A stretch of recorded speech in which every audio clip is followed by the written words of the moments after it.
What's up guys, I'm Lizzie. I want to discuss the backup and I have Blaze with us today because she's going to help us demonstrate because she's actually the reason I went down this whole rabbit hole. Blaze was the kind of horse that would plant her feet and put her head up way in the air and not move an inch when I tried to get her to back up. It was extremely frustrating and it made me do a bunch of research and watch a ton of videos to try to find out what my problem was or what I could do to fix it. And that's when I discovered Oryx Chiller. He's kind of like my role model. And what I realized what I was doing wrong was I was asking for her to step backwards. I wasn't asking for her to go into reverse. Stepping backwards and going into reverse is a whole different thing in the brain. I was using the Pirelli method where you would shake the rope. I was using a normal method where you just grab them and pull them backwards. I was doing everything that I could, that I knew how. But what I wasn't getting right was the release moment. I wasn't releasing pressure at the right times, and that is what teaches the horse. Is when I release. That is obviously what they know that they're doing something right when I release the pressure. So if I'm not releasing in the right moment, I'm teaching them something completely different than what I wanted to teach them in the first place. We usually want to teach them to back up by having them move their feet backwards, but we need to get their head, their brain, their thinking backwards. I also realized that it's very difficult to change where a horse is thinking when they are so uptight and nervous, and Blaze was a ball of nerves every single time I take her out. I had to go back to the start with her every single time I took her out because she was immediately back to where she was when I first started working with her. She was nervous and spooking and jumping at everything and was not connected with me at all. She would, run through me and all of those things and had no confidence in me, no confidence in herself. So her brain was just constantly thinking back to the horse pen and her buddies. She didn't want to be where I wanted her to be. How could I reverse her brain to thinking backwards when her brain's not even where her feet are? So it really wasn't about getting her to back up the whole time. It was more about getting her brain to be where her feet are and helping her have the tools to be able to handle her anxieties and give her confidence in herself and in me. So once you have their head where their feet are, it's a lot easier to teach them things like the backup, reverse, I should say. Now, why am I calling it reverse and not backing up? Well, it's because backing up is just a movement with your feet. Reversing is, the way I think of it is like with a car, when you stick it in reverse, you're shifting that change. And it's just like with a horse, they have to go from thinking forward to thinking behind themselves. When you get them to make that adjustment to thinking behind themselves, then it's a lot easier for them to shift their weight backwards onto their hind end and they can walk backwards much faster and they have more self-carriage. And once you have that down, it's a lot easier to teach self-carriage in when you're going forwards too. Normally with like what Pirelli teaches or other trainers, at least some, is to do the backwards thing, is you give them some line and you wiggle that rope and you put your energy backwards and you do this until you get a step backwards. And that's what I was doing with Blaze when I first started working with her. Another way that people teach it is by just grabbing the head and pushing them backwards until you get steps. So it's all about moving the feet, but the way I realized that you need to think about it is you have to move the brain. They're thinking that way or over there, their head is in the horse pen, they're thinking about grass or whatever. It's just, a bunch of noise in their head and they're not thinking about you or whatever. We have to connect to this brainwave, and as soon as we get a thought, we're looking at the ears, the eyes, the body language. As soon as we get a movement or a thought, we release pressure because we are training them to think backwards, not move backwards.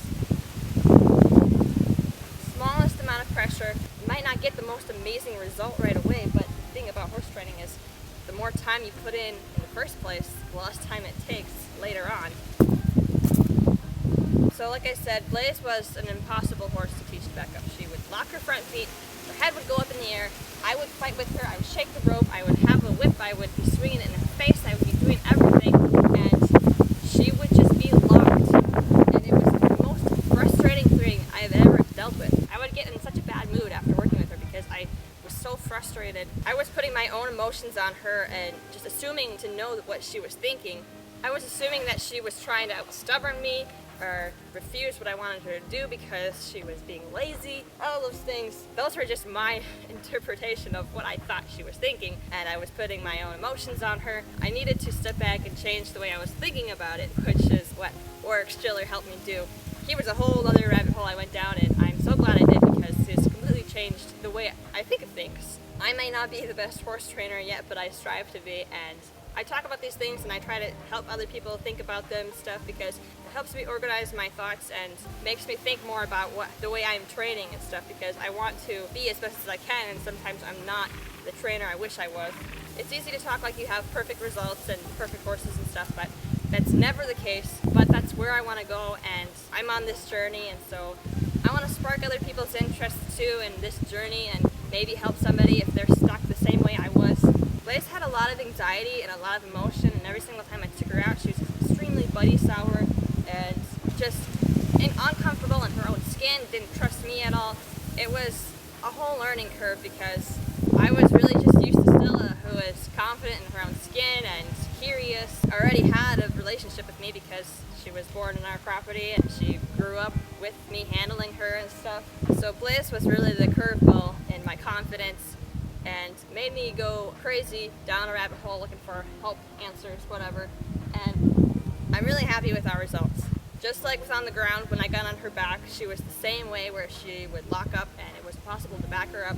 She had no reverse, which was kind of scary because you don't want to ride a horse that doesn't have reverse because they start running or doing something and you can't stop them. You have no leverage. It was extremely helpful when I figured this out and started using it on her, and it was a very long process of being able to get her to back up and take multiple steps, because when you start with just a thought and you're not even going for steps, you have to work your way up to just taking one step. Once you have one step down, you have to start thinking about the next step. So it's not about, oh, let's teach them to back up. Here, back up. Good, now they know how to back up. Maybe in our heads that's what we think that they learned, but they don't always put two and two together. We have to help them learn that this pressure means reverse. So when we put a little bit of pressure on the lead rope, we want their brain thinking backwards. And as soon as they do that, we release so they know that they did the right thing. So we all want our horses to do that amazing backup where they get all collected and have nice deep steps under themselves and put their weight in the back end. And that's definitely what I wanted to do with Blaze, but was not getting anywhere close because I was happy to get just one step. So doing the boring long thing where you have to just connect to their brain and get them thinking backwards, I was able to get her to think backwards, and now when I ask her to back up, just use the smallest amount of pressure, and I get an ear twitch and a step backwards. If I ask her again,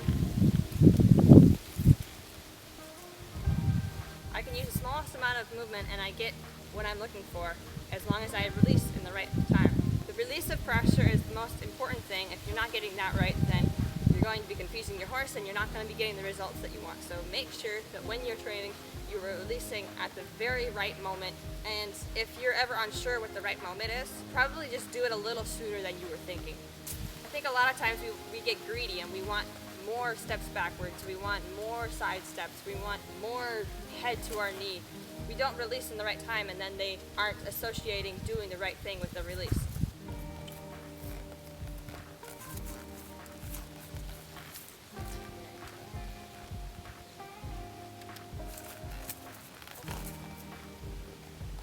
Anyways, I hope that was helpful if you're having issues with your horses backing up or getting collection or any of those kind of things. I really hope that this helps. A lot of times the problem isn't where we think it is. When we have a problem with the horse going backwards, moving their feet backwards, it's not about them moving their feet backwards, it's about what's going on in their brain. So yeah, it's really just about changing the way you look at it and not blaming the horse. We have to give our horses the biggest break possible because they are doing so much for us that they deserve the benefit of the doubt.